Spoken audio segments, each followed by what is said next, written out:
মেথির শাক ভাজা করবো। বেগুনটাকে ভেজে নিলাম, আর বাদামটাকে ভেজে গুঁড়ো করে নিয়েছি।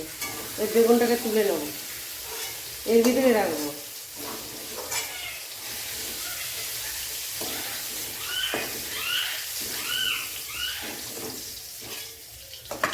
ওই তেলের ভিতরে মেথির শাক দিয়ে দেবো। দেখো মেথির শাক, এই যে লঙ্কা,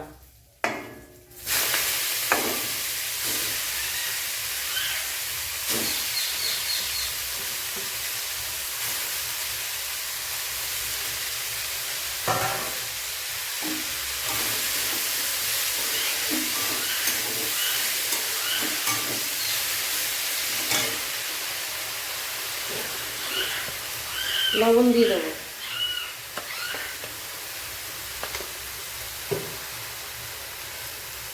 হলুদ দেবো,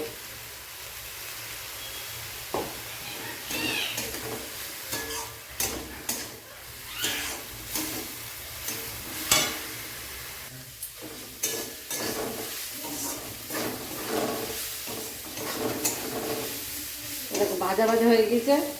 এখন এই বাদাম আর এই বেগুন দিয়ে দেবো।